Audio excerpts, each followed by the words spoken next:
Well, hello my friends.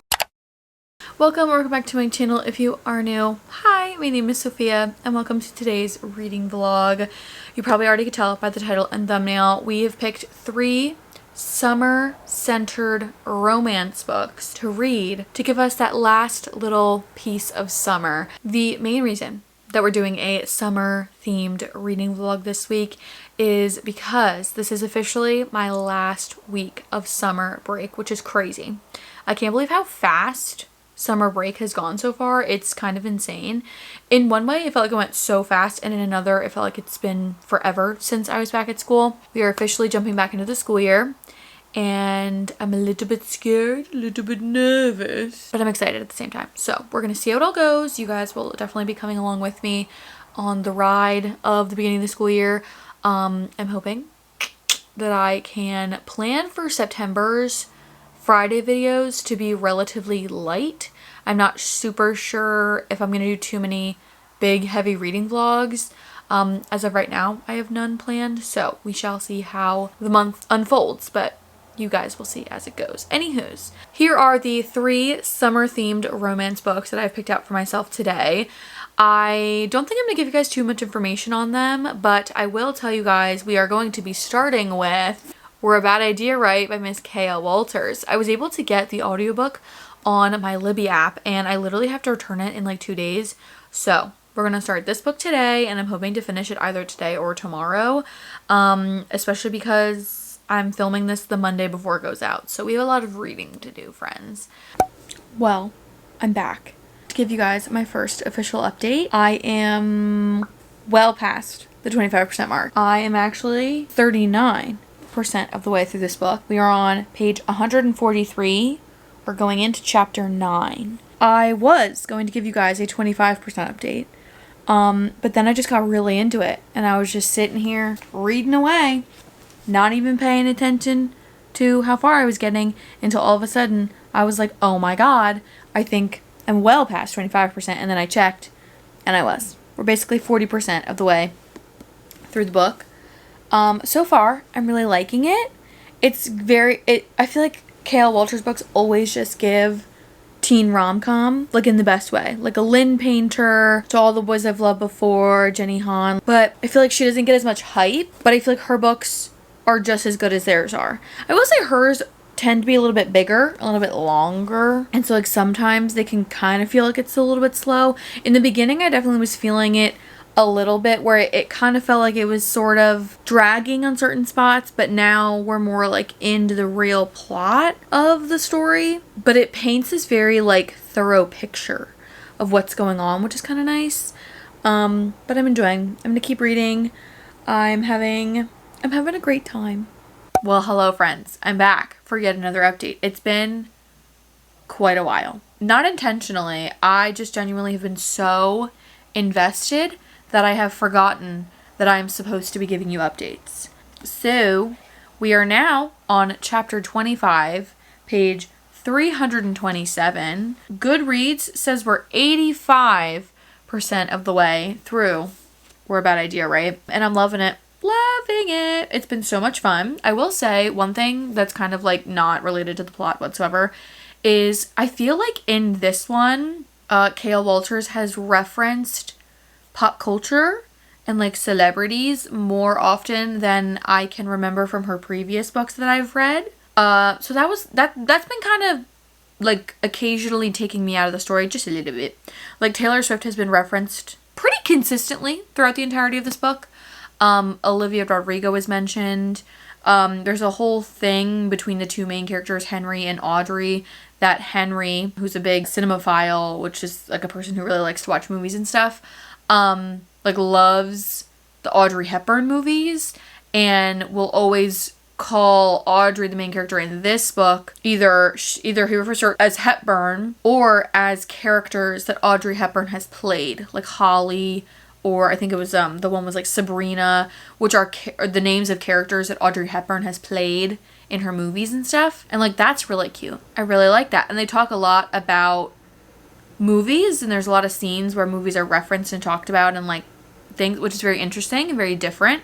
I feel like I haven't read something that that I can recall that has this much referencing to movies, and to pop culture and to like TV people and things like that. Like they talk about Ocean's 11 at one point, which I wasn't expecting. So that's been kind of like, what? But besides that, the plot has been amazing. I mean, the main reason that I haven't updated you guys is because I've been so invested. So like, hello. But it's been really fun. I feel like it's again, it's just such a fun, like, teeny bop rom-com. Like, it's just a good, fun time. The stakes are not that high. I mean, the situation that they're in is kind of crazy, but the stake, like, you know it's gonna work out in the end. Like, of course, it's a romance book, hello. But it's just, like, the anticipation is so fun. And, like, I just, again, like I said earlier in this video, I feel that her books could be made into movies and they would be great. Like, they'd be so good. I mean, as long as they stick to the story. I'm not about to get on my soapbox and talk about book to movie adaptations, okay? That will come when The Love Hypothesis comes out, because you better know I will be reviewing that movie in depth. In minute details, I will be watching that movie and then ripping it to shreds, because I'm sure that it's not going to live up to my expectations and I'm going to be mad. But future me, you could reference this video and either tell me that I was right or be like, actually, you're wrong. It's the best movie that they've ever done. So we'll see. We'll see. Okay, I'm going to finish this now and then we can talk about it.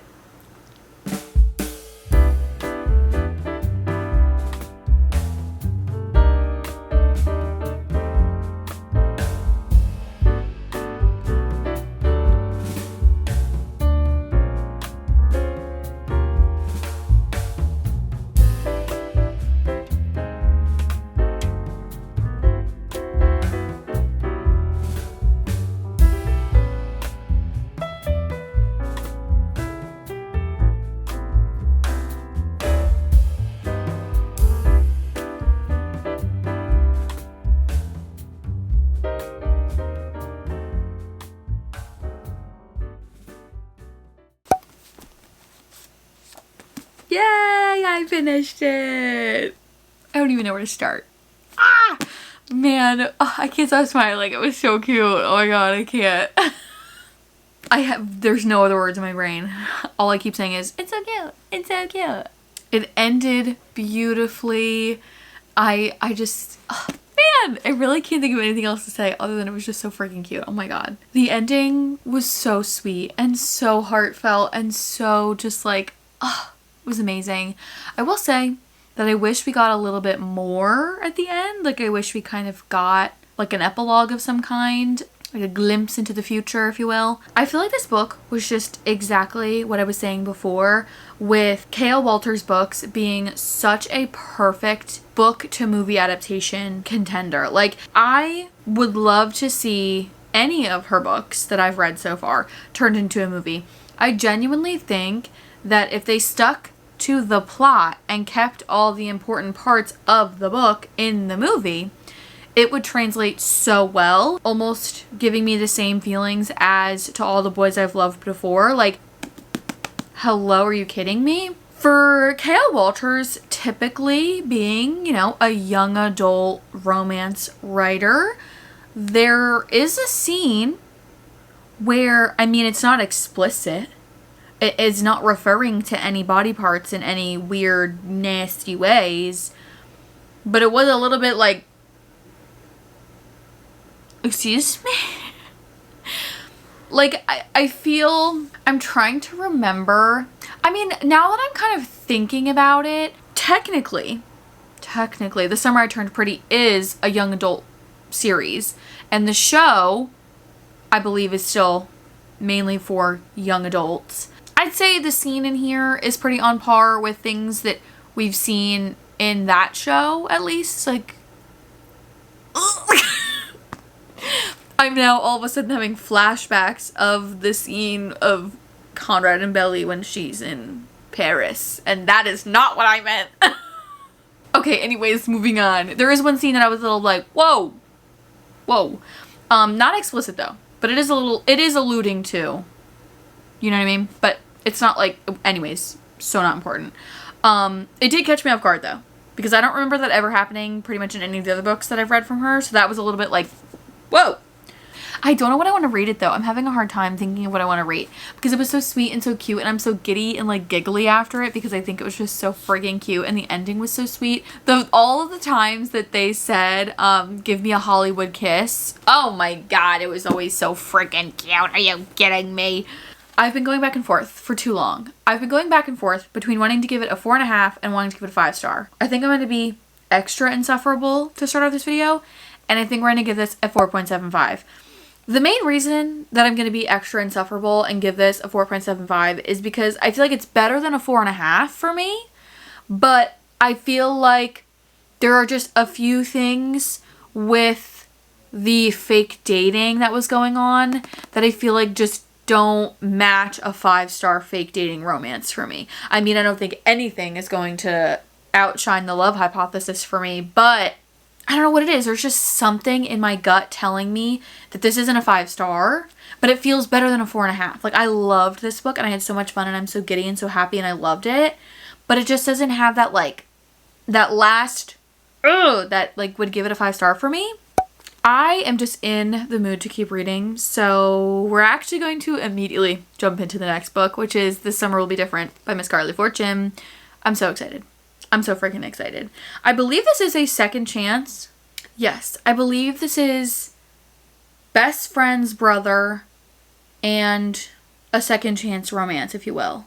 This sounds like it's going to be so fun. I also feel like the friendship in here between the two female characters it mentions on the back sounds like it's going to be so sweet. So I'm excited. Oh my god. This has been insane. I just got to part 2. We're on chapter 11. We're 83 pages into the story. And oh my god, this has been phenomenal. I've literally read less than 100 pages and I'm loving it. The setup is insane.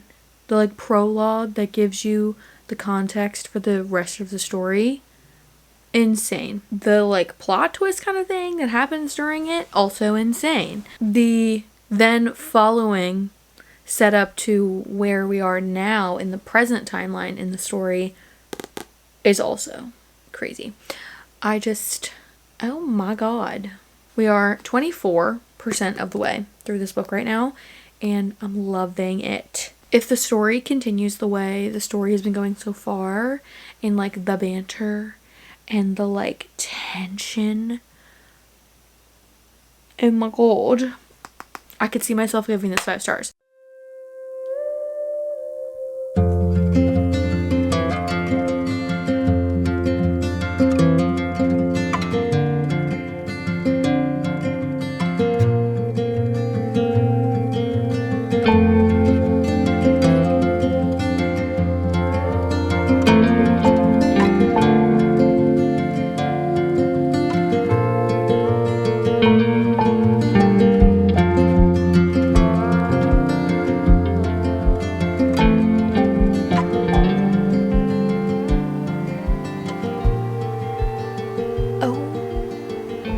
My god.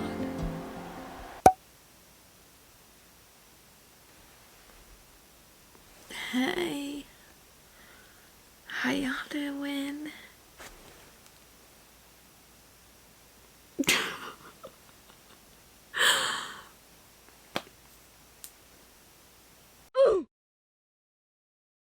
Good morning. Hello everyone. Happy Tuesday. It's the next day now. You guys saw me last night at like 3 in the morning, but my camera died. So I'm here now to tell you guys that I have finished This Summer Will Be Different by Carly Fortune. The last time I spoke to you guys was at the 25% mark. My bookmark is literally still in the page that I was at, chapter 11. I then sat here in this bed until almost 3 in the morning and had just barely remembered to turn my camera on and record me finishing the book. I was so invested and so wrapped up in the story that I truly and wholeheartedly forgot that I was supposed to be vlogging me reading the book. Like, I'm not even kidding. Like, I literally forgot that I was supposed to be recording and periodically updating you guys on how the book was going. because I was so invested in the characters and in the story. Insane. I did write down some of my thoughts from last night because I felt like I needed to capture the thoughts that I was having in the moment so that I could tell you guys a little bit of what I wrote. I wrote a lot more in my review than I would typically write in reviews. I don't really write reviews on Goodreads very often, but what I wrote was, OMG, this was amazing. I actually accidentally ended up binging this book in one sitting because I just couldn't put it down. The setting is so summery and makes me want to visit the island. The relationship between these characters was so electric. Truly one of my new favorite reads. I also loved the friendships you see in this book. OMG, so sweet. The MMC and FMC having this on and off chemistry for years was so good and made for some great banter and tension between the characters, which was so fun to read. Would highly recommend picking up this book.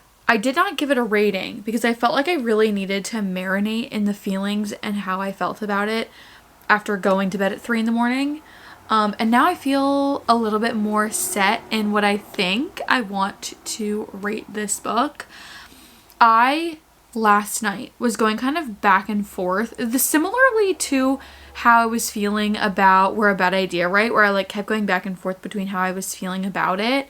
But ultimately, using my brain and really thinking about it, I think that this is a 4.5 stars. I think one of the main reasons I was having kind of a hard time deciding what rating I wanted to give this book is because the last time I read A Curly Fortune was like over a year ago. I think it was like last summer. And, okay, sorry. I decided to go read the synopses for Meet Me at the Lake and Every Summer After, which are the 2 Carly Fortune books I've read prior to this one. And I did read a few reviews to refresh my memory on the books and the plot and everything, so I could kind of remember the things I did and didn't like about the books, because it's been like well over a year since I read them, and I don't know if everybody feels this way, but sometimes there are certain books where I like forget some of the more minute details about the story, and I feel I can confidently say that I like this book significantly more than both of those books. I feel like the other 2 that I've read, the miscommunication between the 2 main characters that you're following is always really frustrating to me, and I always felt was like kind of a stupid miscommunication situation. Very similar in a sense to like People Who Meet on Vacation, where like something happens and you spend the entire book being like, oh my god, what happened? And then when you finally find out, it's kind of like, oh, okay, I mean, whatever. Where in This Summer Be Different, it's more of this kind of slow, over many, many years connection that grows between the 2 characters. And like you really get to see sort of the inner turmoil that our main female character Lucy is having with this situation that she's in. Not only with Felix, our male main character, but also with her friend Bridget, who is Felix's sister. And their friendship, which I said in my review, like was so beautiful to see. And not only that, but also the friendship between Felix and his best friend Zach, and the friendship between Zach and Bridget, and Zach and Lucy. Like the dynamic between the group was always so sweet to read as well, and I think that made the book feel so much more like cozy in a way, I guess. I love the way that the story is told. I feel that the sort of like miscommunication or the third act breakup that the characters go through is somewhat a more, I'd almost say like organic miscommunication / third act breakup. It felt like a very much, maybe not inherently like super realistic where I could see it happening to somebody in real life, but it felt more of a realistic miscommunication / third act breakup than from my memory of the other 2 books. Oh my god. You were just zoomed in like so far in. It was crazy. Hi friends. What's up guys? It's the next day. Guess what? We're about to start the Someday Garden. Pretty sure I'm going to end up probably attempting to binge read this entire book today because it's Wednesday and I have to finish this video by Friday. I'm excited. Also, I was reminded when I went to go pick this up that the main character's name in the story is Sophie, which is so weird. I think there was only maybe like one other book I've ever read that I think had a character named Sophia in it. And it's always so weird when a character has like a similar or the same name as you, because it's like, what? It kind of gives off the Wattpad stories that are like the YN, like you're supposed to like put your name in, you know?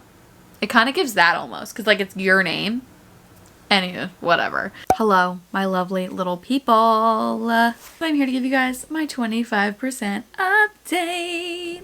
The bookmark really helped me, so we'll probably have to do 50% as well. We are, of course, on chapter 13. Like I said before, we're actually on page 97. I guess I should update my Goodreads while we're at it. Ooh. I would say the first 25% of the Someday Garden has gone well, but at the same time, it's feeling a little slow. You know what I mean? It's felt a little bit like meh. I don't know if it's just like something about maybe like the pacing is just a little bit slow. It kind of feels like we're very slowly getting in to the meat of the plot and very slowly working our way towards the magical realism element that's in this story. I'm just sort of hoping that we're moving in the direction of the juice and the meat of the story. Okay, I think the halfway point is chapter 23, page 187. So I will see you guys with my updates on how it's going when we hit the 50% mark. I'm very excited. I am enjoying it, though I feel it's going slow. Hi friends, I'm back to give you guys my 50% update. I'm so excited. I've officially made it to chapter 23. It feels like it's been 10 minutes and 10 hours at the same time. The pacing has stayed very similar to the beginning, where it's a little bit slow and there's some parts where it's a little mundane, a little like, okay, move on now. But we're definitely in the thick of like the sort of magical realism element to the story that is like the main thing that's going on, and like that our main character Sophie is like trying to figure out what the heck is going on, and that's been really interesting, and I've been really enjoying seeing the way that she's trying to like fix it. The only thing I think that I'm not enjoying right now is that they're mentioned on the back of the book, but I'm not sure if this is inherently like a spoiler. But there are like technically two other main male characters kind of that you meet that our main female character Sophie interacts with pretty consistently throughout the story, have been having somewhat romantically charged interactions together, kind of those like staring into each other's eyes and like leaning close to each other kind of situations. And I don't know if that's a spoiler or not, but I'm not the biggest fan of there being like more than one romantic love interest.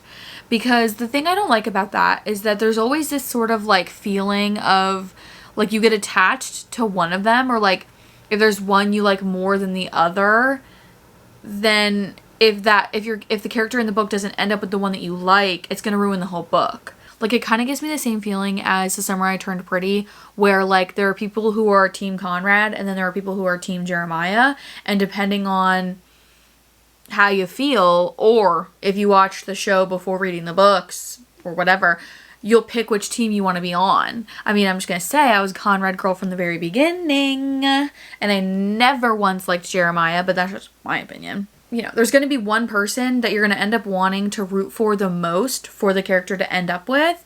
And if the character doesn't end up with that person, then like it would ruin the whole story. And I don't want it to end up being a situation where she picks the other one and then I'm disappointed. But there is one that I like more than the other one. And I think it's just because I'm someone who likes a broody guy and I can't help it. Okay? I can't help it. Like, don't get me wrong. I love a golden retriever romance. I love that kind of stuff. But truly, the broody, dark, mysterious guys really just have a chokehold on me, truly. And, you know, that's it. Hi friends, I am here to give you guys my 75% update. I definitely will say that from 50% to 75%, it's definitely flown by a heck of a lot faster than the first 50% of the book I'd say did. We're on chapter 34. It's getting really cute and really fun. First, I'd like to say that the love triangle sort of situation has been resolved, and in fact the guy I was hoping for ended up being the one that I think she's gonna end up with, so we're good. Besides that, like I said when I first came back, that I feel like the pacing has picked up a lot, and I feel like the story itself is moving along quite quickly, which is so nice because, like, hello. I'm excited to see what's going to happen. It is really late right now. It's actually almost midnight, and I'm teetering on the idea of actually going to bed and finishing this tomorrow morning because it is quite late. I am a little bit curious though, because we really haven't made much progress on like the magical element of the story, really. More on like how to resolve the magical things that are going on. So I'm a little bit like, because like it doesn't really seem like they have an answer to like how to fix it. So I'm very curious to see how it's going to wrap up. We only have another 25% of the book.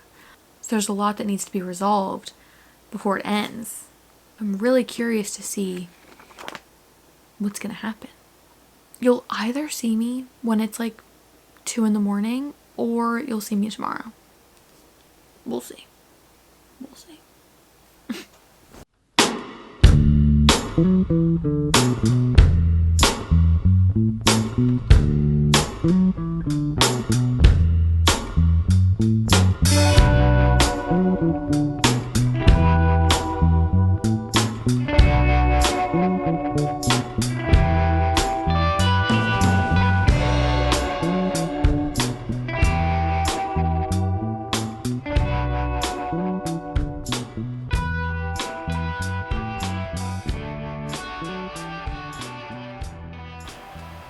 Oh my god, that was so cute! Hello friends, it's now the next morning and I have officially finished the Someday Garden. I feel like the only thing I can really say is that I really enjoyed it and that it was really fun. I will say this feels a little bit different than a lot of the Ashley Poston books that I've read previously, and I think that's one of the things that's making it like the easiest to give this a rating, because I don't know, I felt a lot less emotionally attached to the characters. I felt a lot less like super into the magical realism element that's in the story. And so, cutting right to the chase, I'm giving it a 4 stars.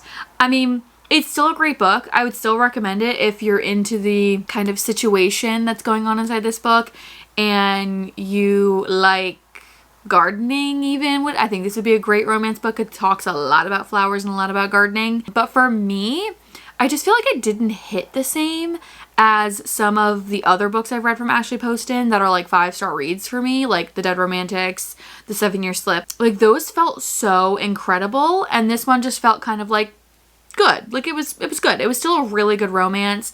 I enjoyed it. I liked the story. It was very interesting. You know, I found myself after the 50% mark feeling like it was moving a lot faster. The first 50% was very slow and felt very mundane and kind of like nothing was really happening yet. But after we hit the 50% mark, the story definitely like sped up a little bit and there was a lot more going on and like happening, but it was really good. 4 stars. I really don't have much else to say.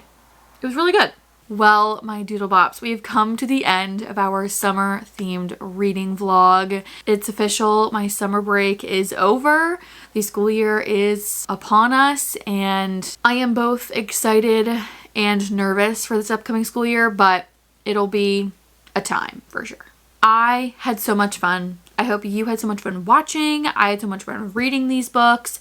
I can't wait for all of the fun fall reading we're going to get into this fall, because truly I think fall might be my favorite season. It's just the best. It's just the best. It has my birthday. Hello. You know, I really don't have much else to say. This was so fun. All of these books were so good. I would highly recommend reading any of them. If they pique your interest, I'd highly recommend. They were fantastic. And with that, I think that's all I've got. So thank you guys so much for watching. Comment, like, and subscribe down below, and don't forget to put on those post notifications so you get a notification the next time I post, and I will see you guys next time. Toodles!